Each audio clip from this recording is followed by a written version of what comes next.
How are you? Thank you very much for being with us. It's a good time for this country, whether you have the hottest country anywhere in the world. I think you're hearing it from a lot of people, not just from me. We're doing very well in so many ways. And the gentleman on my right, we recruited him. We tried to get the best person. We got a man that you'll hear in a second has done an amazing job with respect to Social Security. He's running it, and he's running it like nobody ever even dreamt possible. And it's the 90th anniversary right now of Social Security. So today we celebrate that 90th anniversary of one of the most significant pieces of legislation ever signed into law, the Social Security Act of 1935, and we're going to make it stronger, bigger, and better. Really doing a job. In the campaign, I made a secret pledge to our seniors that I would always protect Social Security, and under this administration, we're keeping that promise and strengthening Social Security for generations to come. You keep hearing stories that in 6 years, 7 years, Social Security will be gone, and it will be if the Democrats ever get involved, because they don't know what they're doing. But it's going to be around a long time with us. Very much, you'll be surprised to hear some of the numbers.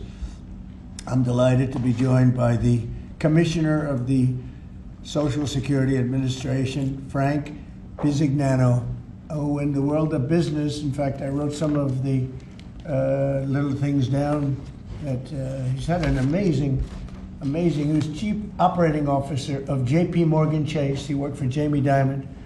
And Jamie Dimon said that he was amazing.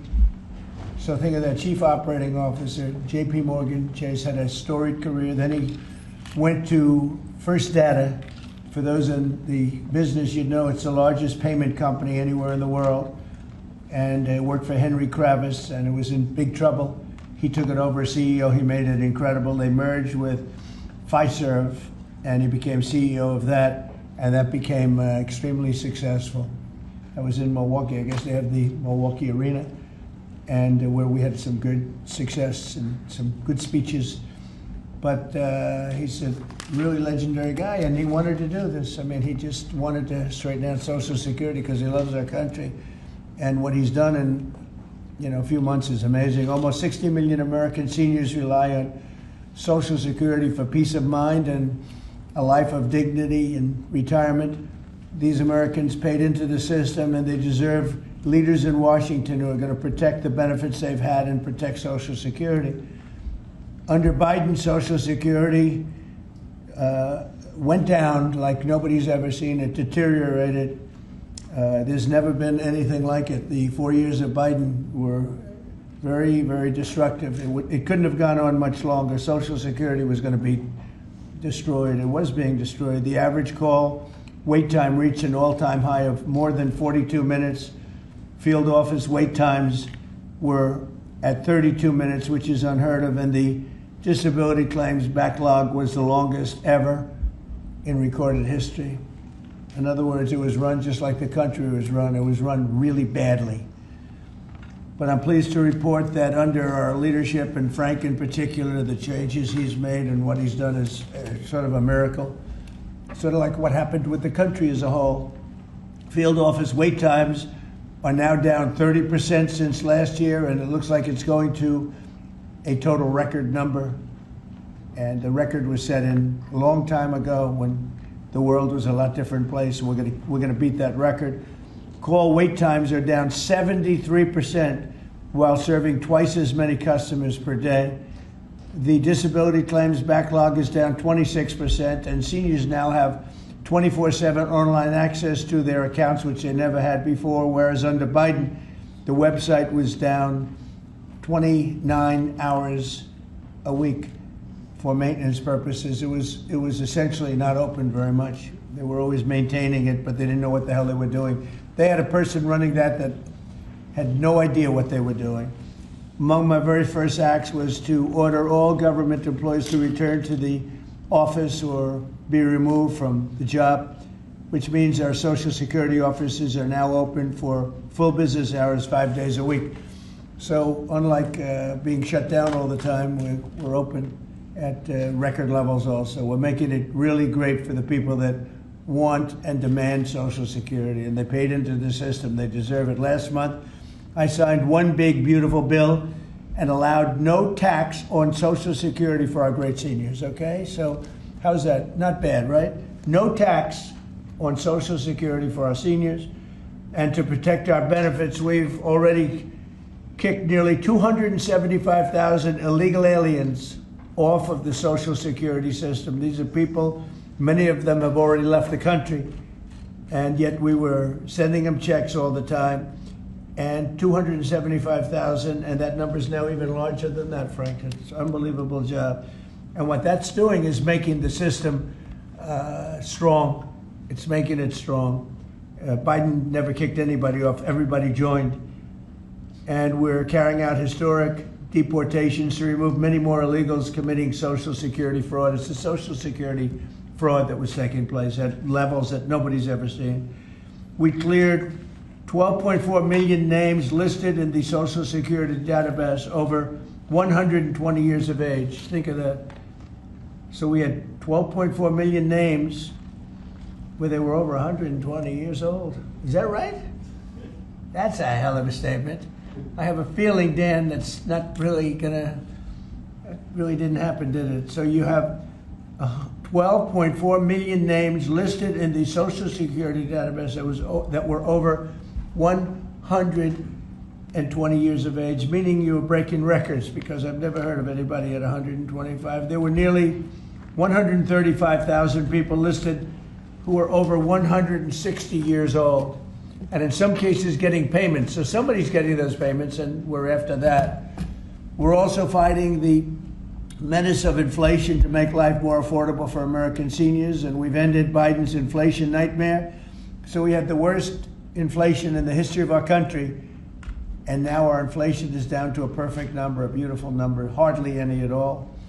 And yet our country is taking in tens of billions of dollars and trillions of dollars, actually trillions of dollars in tariffs. You know all about it. It's been amazing. They say, why are we taking in so much money? Last week they found $29 billion and they couldn't figure out where it came from. I said, check the tariff shelf. And they said, how did you know that's where it came from? We're taking in billions and even trillions of dollars in tariffs, paid by other countries who, frankly, were taking advantage of us for many, many years. And they were doing that to us, but our people didn't know it. We didn't have smart business people. We've ended Biden's inflation nightmare and came in below expectations. And yet, again, this past month, we set records. Gasoline prices are way down, and really dramatically, as everybody knows. And energy prices have been going down, other than in certain states where you have Democrat-run states where they put windmills all over the place. Anytime you see a windmill, you'll say, well, they have bad energy costs, and it's happening in New Jersey. I saw that there's a revolution going on in New Jersey. They closed up a nuclear power plant, and they're raising electricity rates by 21, 22, and 28%, something like that. And you're going to have a new governor in New Jersey. I'll tell you what, you have a good man running in the Republican Party. He'll get them down. But what they've done is they've killed so many good sources of energy for very expensive windmills and lots of other things that don't work. 401ks and retirement accounts are soaring, and the stock market is setting record highs. Almost every day we're going record highs, and yet we're taking in hundreds of billions of dollars in tariffs. So it's turned out that Trump was right and they were wrong. A few smart people knew what was going to happen. A few of us were right. So we're going to keep the fighting going. We're going to make America's seniors every single day. We're going to fight for them. We're going to make them richer, better, stronger in so many different ways. But Social Security is like pretty much the one that we think about, and we love it, and we love what's happening with it. And it's going to be good for 90 years and beyond. Again, you were given only a short period of time. Social Security was supposed to be like down. Had they won the election, Social Security would have defaulted during Biden or Kamala's election, whoever they so chose. Two beauties. And now what I'd like to do is ask Frank to say a few words. Again, this is a man with a really storied past. He's one of the most successful anywhere in the world. What he did at J.P. Morgan Chase and what he did for Henry Kravis and all of the others are like legendary stories. And he just wanted to do this. He's making about a tiny fraction, I would say, a tiny fraction of what you used to make. But he didn't care. He wanted to do it. He made a lot of money. And he said, I want to run that system. I want to put it back on track. And he's got an unbelievable talent over there. It's like a different place. So, Frank, would you say a few words, please? Sure. Thank you. There's less than 1% tiny fraction, sir. Is that what it is, less than one? That's a tiny That's fraction. an honor. It's an honor. It is an honor. And I'd like to start off by thanking the President for his tireless effort in running the country, in what he's done across the country, meeting every commitment. And, you know, I see it directly in the big, beautiful bill, the opportunity that it's brought to seniors. But his effort on every commitment, delivering against it, and delivering on world peace tirelessly. I'd like to also thank him for my opportunity. You know, he's teasing me, I'm teasing him about the economics of the job. But the reality is to serve 300 million Americans, which is what Social Security serves, is a tremendous honor. And him putting that faith in me and building what I believe, and I think I have a right to say it, is the best leadership team ever assembled in the White House and in the cabinet. So that's my great honor. So I come here and get the opportunity to serve the American public in a manner that I never imagined in my life. And what we found was the opportunity to fix a foundation. The reality is, people talk about 72 beneficiaries. I talk about over 300 million Americans with a Social Security number that we must protect through the system. And when you look at what we talk about in eliminating Social Security numbers that were live in the system, they could carry fraud through the whole system. So the first thing was root out fraud, waste, and abuse. But while doing it, the best way to be more efficient is provide more accurate payments and better service. And you heard the numbers. I think the most staggering number is that we had a website that was down 29 hours. This will be a digital-first agency, and we are building my SSA accounts. That's the digital account. And we have a bold goal of 200 million Americans to have a digital SSA account by the end of next year. It will happen. Just like we had a bold goal of single-digit wait time on the calls when they were at 40 minutes. And we did that. This is my 100th day. We did that within 90 days, right? Get the web up and running, bring technology to our field offices, use digital presence to answer and serve the American public. That's the job. When we do all that, then we'll really know the answer to if we have a hole, right? I was presented in my second week on the job with $18 billion in errors by the Inspector General. It was public. In less than a month, we solved $9 billion of it. So that's the type of swift action we can take, right? You see the things like the big, beautiful bill for the seniors. You see better digital services. You see field office wait times down. If you make an appointment to have a field office visit, it now happens in 6 minutes. Unprecedented. We are serving more people and delivering more than was ever delivered before in a manner with the highest possible quality, and we've just begun. You should expect this to be a great digital-first agency. My commitment to make this happen is as deep as the President's commitment to make the world a great place. And you see the fabulous job happening here across America and what he's doing in the world. You should expect Social Security, just like the President. I thank him for making America great again. It's happening. Social Security will be great again. You have my commitment. Thank you, Mr. President. Thank you very much, Frank. I'm going to sign the new proclamation, please. Sir, this is a proclamation both commemorating the 90th anniversary of the Social Security Act, the signing of the Social Security Act, and also the incredible accomplishments of your administration fixing and promoting and safeguarding Social Security. And it also obviously mentions the fact that as part of the One Big Beautiful Bill, a vast majority of our senior citizens are no longer paying taxes on their Social Security benefits, as you promised in your campaign and as you delivered for the American people. That's a big factor, isn't it? Huh? Yes, sir. That's great. I think they're very happy about it, too. They're very happy about a lot of things. Good job, Frank. Thank you, sir. And Frank has brought with him some of the most talented people in business, and they were making a lot of money, but they made a lot of money. They had money they didn't have to make anymore, and they just want to do this. They want to have our country become strong and good, and that's what's happening. And we're doing that in a lot of locations, a lot of areas. You deal with some of the people that are commissioners, that are secretaries of state, secretaries of treasury and of commerce, people that were really, really successful people, and they gave all that up to make a very small amount of money. They don't even consider it a fraction. You say 1%, less than 1%. That's pretty good. That's a big pay cut.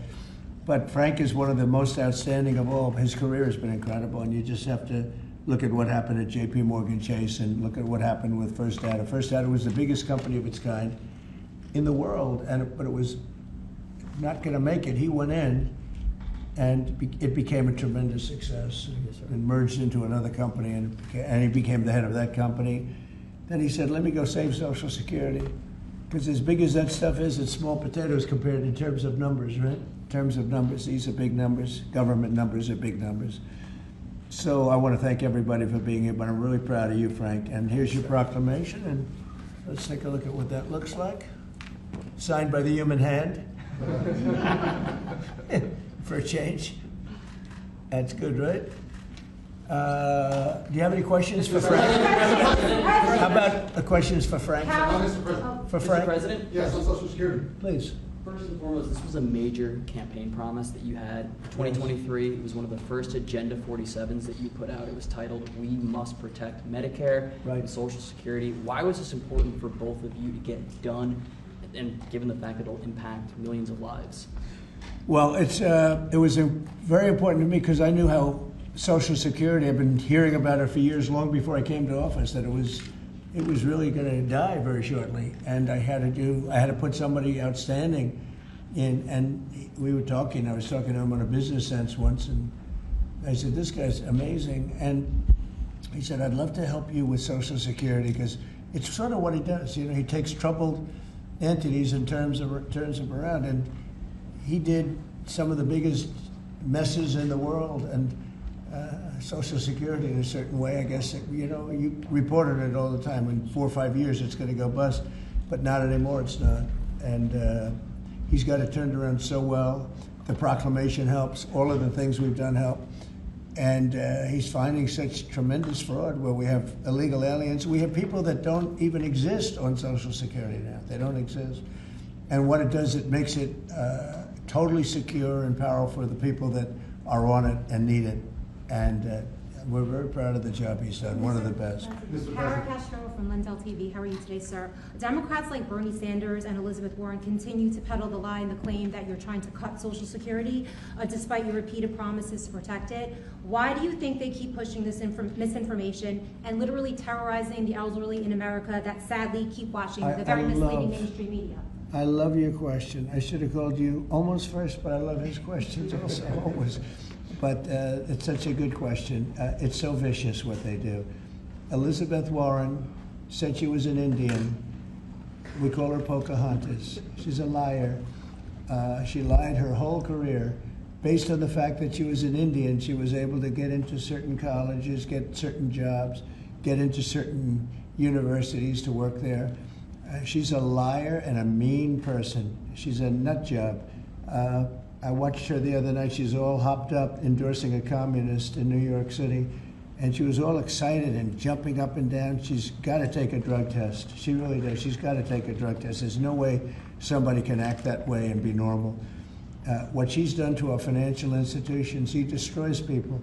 You know that you had a lot of great banks in the Midwest and banks that loaned to farmers and others, and they went out of business. She put them out of business. Stone cold mean.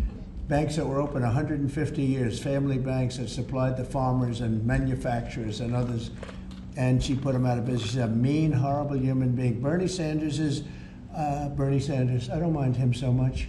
He's just a liberal guy, very liberal guy. He's a wacky guy. He's still sharp.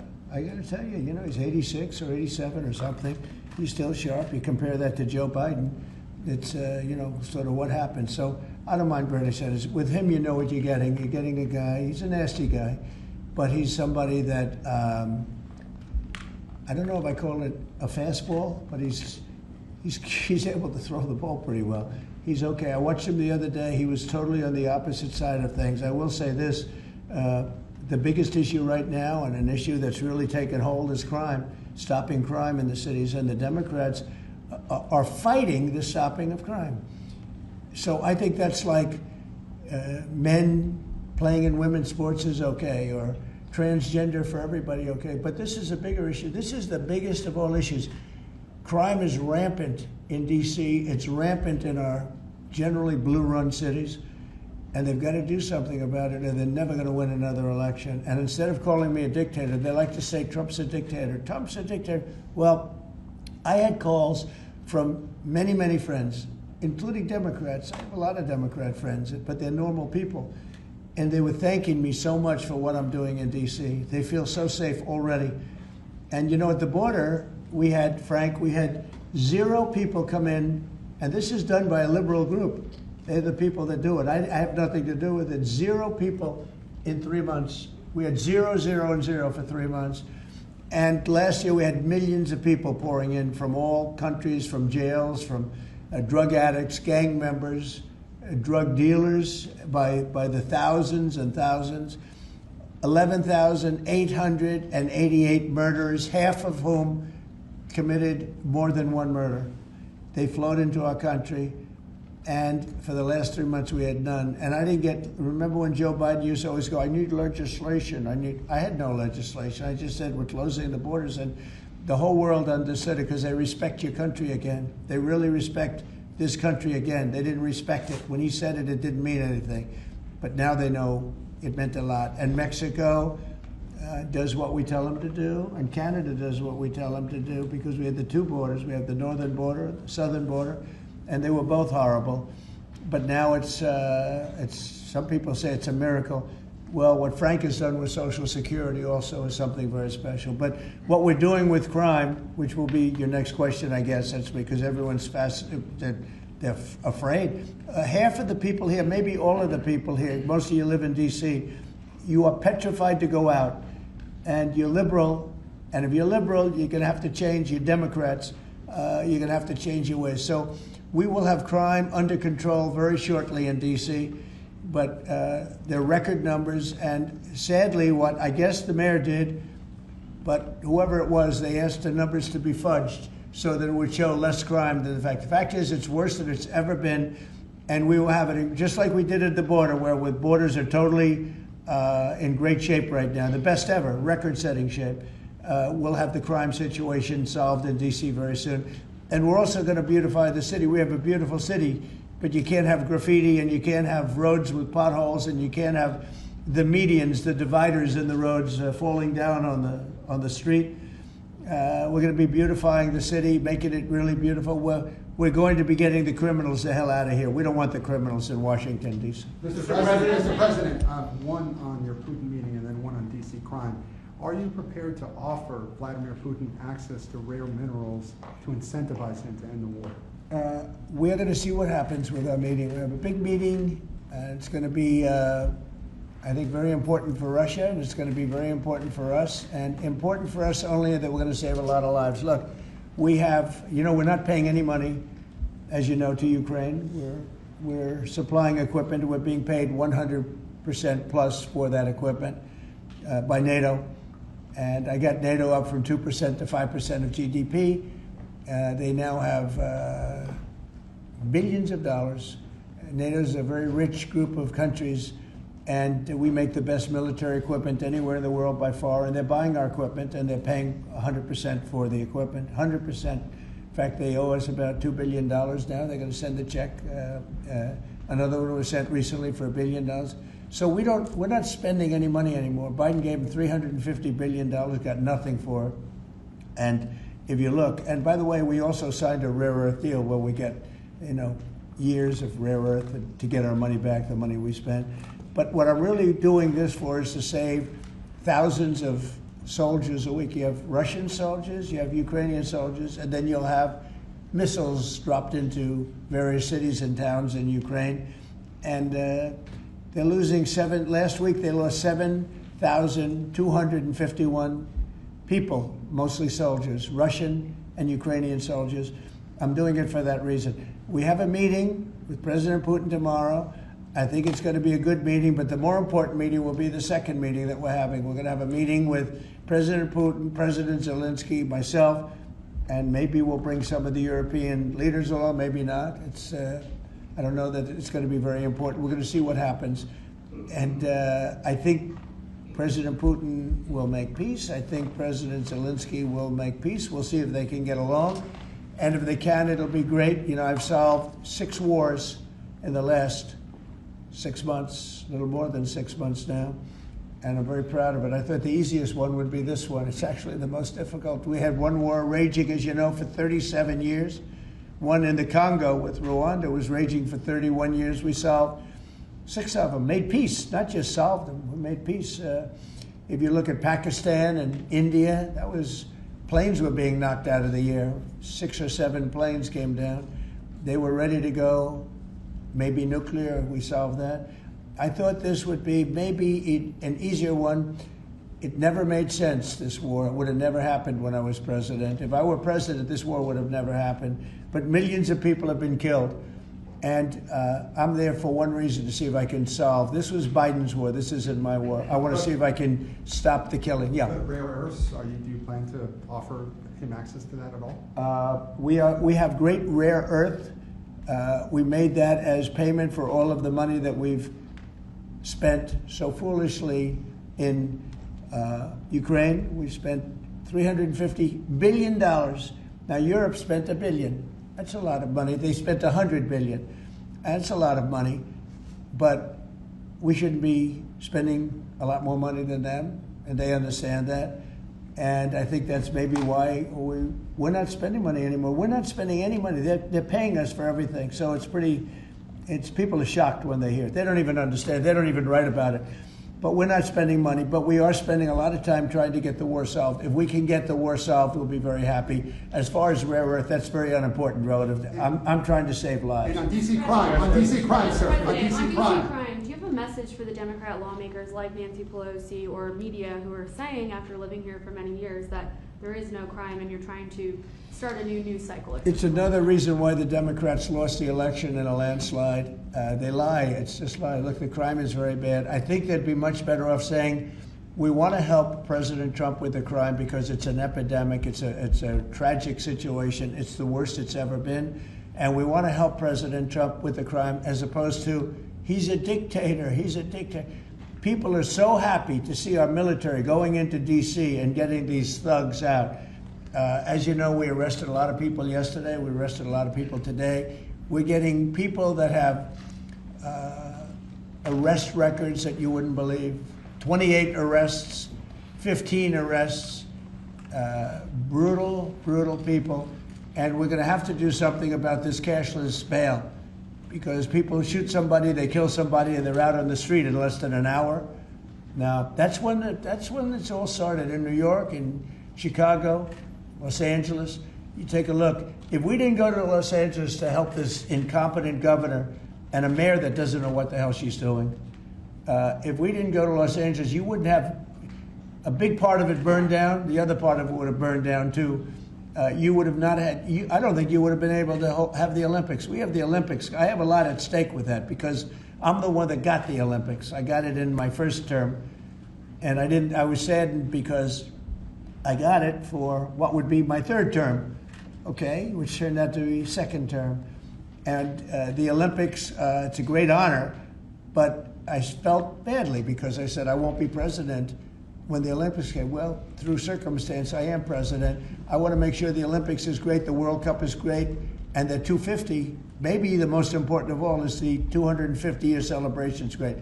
So what's happening is we will work very hard. You would not have had, I don't believe that if I didn't send in the troops, I don't think you would have had Los Angeles in condition to have the Olympics. I think you would have had to tell them, I'm sorry, you're going to have to go someplace else.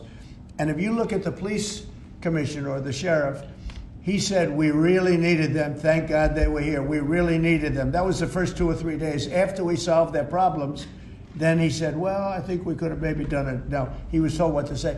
He said, you go back to your files and see what he said. He said, thank goodness they came. If I didn't go and put our military there, or National Guard in that case, and we'll go military if we have to, but the National Guard went there. They were very effective. If we didn't do that, I don't think you would have had the Olympics in Los Angeles. The place would have been just like the 25,000 houses that burned down, where, by the way, the governor ought to focus on getting their permits. You know, the federal permits are given. Those are the hard ones, and they were given a long time ago. People can't rebuild the house because they can't get permits from the state and the city, and they ought to focus on that because it's very upsetting. I went there right after the fires. I walked the streets, and I met a lot of great people that want to rebuild their homes. We took care of it from the federal standpoint, but they're not taking care of it from the city standpoint, the mayor and the governor. They're not getting their permits. They can't build their houses. Mr. President, on DC crime. Go ahead, please. Mr. President, thank you. Do you think this summit and the incentives for peace you are putting on the table could end up rewarding Putin for his invasion of Ukraine? And what kind of signal do you think that could potentially send to other aggressors? No, I don't think it's a reward. I think that what we have is a situation that should never have started, should have never started. It didn't start under me, and for 4 years it wasn't even discussed. And I could see it was going to happen after I left. I could see what was happening. Everything that we did was wrong. Everything that was done was wrong. Everybody's to blame. Putin's to blame. They're all to blame. This is a war that would have never happened. The other question on LA, Mr. President, earlier today, the Washington, D.C. police chief issued an executive order allowing metropolitan police officers conducting traffic stops to notify federal immigration and customs enforcement about undocumented immigrants that they encounter. Yet the city has a long-standing pro-immigration policy, including allowing non-citizens to vote in local elections. Which is ridiculous. And limiting cooperation with federal immigration agencies. Right. Did your administration pressure the D.C. police chief to review and repeal these policies? And will you require other cities to roll back similar policies to avoid possible federal takeover of local law enforcement? So what you're saying is that it was a very positive thing. When they stop people, they find they're illegal, they report them, they give them to us, etc. That's a very positive thing. I have heard that. It just happened. That's a great step. That's a great step if they're doing that. Yeah, I think that's going to happen all over the country. We want to stop crime. I think if the Democrats aren't strong on this issue, they won't be able to do it. I think this is a bigger issue than all of the other ridiculous things that they, like open borders. Well, open borders is bad. Open borders has caused a lot of this problem, allowing millions and millions. I think 24 million people were allowed to come into our country. Many of these people from prisons, from jails, from mental institutions. This was the Biden policy. And I don't believe it was him. He was never there before. It was the people that encircled this very beautiful desk, the Resolute desk. Radical left lunatics who were smart, but radical left. And I'm very happy to hear what you just said, because I've heard that. And Mr. President, on LA, if I may, the mother of a 15-year-old California boy was briefly detained at gunpoint in a case of mistaken identity. The LAUSD superintendent says that surveillance video shows armed agents wearing police and border patrol insignia. Given the National Guard, the Border Control, ICE agents, they're not trained in local policing. What specific steps are you taking to ensure that young people are not put in harm's way with these types of operations? Yeah, what they are trained in is common sense, and they're very tough people. And they have great common sense, and they are highly trained. I heard the mayor of L.A. was saying, oh, they're not trained this way. I heard this character from, where was he from? They talk about him as a candidate. He's got no chance. The governor of Maryland, I watched him this morning saying that the governor of Maryland, yeah, they say maybe he'll be a president. He's not presidential timber at all. But I heard him today talking about how the National Guard or the military is not trained in police, but they're trained in common sense, and they're trained in not allowing people to burn down buildings and bomb buildings and shoot people and all of the things. They've done a great job. Again, if we didn't send them, and very importantly, if we didn't send them into Los Angeles, the rest of Los Angeles would have been burned down to the ground. When you look at Minnesota, Minneapolis, I sent them into Minneapolis because the governor wouldn't make the call. If I didn't do that, you wouldn't have a Minneapolis. It wouldn't be, I don't think it would be existent today. You remember the famous scene burning over the CNN anchor's shoulder? He said, everything seems to be very peaceful. And behind him, the whole city's burning down. So you had the whack job governor who ran for vice president, who made a fool out of himself. You would have had, I saved that city, I'll tell you, I saved that city. So the bottom line is these are very tough people that are trained in a thing called common sense, and they're also trained in doing what we're talking about right now. And you watch crime stop, but you wouldn't have Los Angeles, it wouldn't be existent today. We would have had to cancel the Olympics if I let that go on. Mr. President, will you pressure Israel to allow journalists into Gaza to cover the humanitarian efforts the U.S. is pursuing? And I'd like to see that happen, sure. Would you pressure? I would like to see it happen. I would be very fine with journalists going in. It's a very dangerous position to be in, as you know, if you're a journalist, but I would like to see it. And on tariffs, Brazil, Mexico, and Latin America are getting closer to China, and they say it's partly because of the tariffs you're imposing those countries. Are you concerned them getting closer to China? No, not at all. I'm not concerned at all. They can do what they want. None of them are doing very well, and what we're doing in terms of economics, we're blowing everyone away, including China. We're doing better than any other country in the world right now. Brazil has been a horrible trading partner in terms of tariffs. As you know, they charge us tremendous tariffs, far, far more than we were charging them. We weren't charging anything, essentially. And Brazil has some very bad laws happening where they took a president and they put him in jail, or they're trying to jail him. And I happen to know the man, and I will tell you, I'm pretty good at people. I think he's an honest man. I think what they've done, this is really a political execution that they're trying to do with Bolsonaro. I think that's terrible. But they also treated us very badly as trading partners for many, many years. One of the worst countries on earth for that. They charged tremendous tariffs, and they made it very difficult to do anything. So now they're being charged 50% tariffs, and they're not happy, but that's the way it goes. Mr. President, on DC crime, sir, on DC crime, are you concerned at all that some federal officers that are helping DC police might be being pulled away from other high priority assignments? Like what? Like what? Terrorism, for example. Oh, really? Terrorism? They'll stop terrorism as part of what they're doing right now. No. The soldiers that we have, first of all, we have plenty of them, long beyond what that you have here.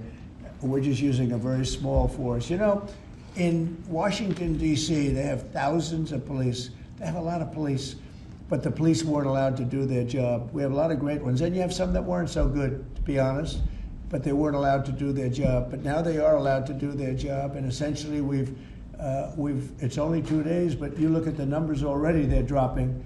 And no, they're not being pulled off for anything. Mr. Mr. President, President, as you know, Tulsi there were some Gabbard very concerning reports about crime statistics.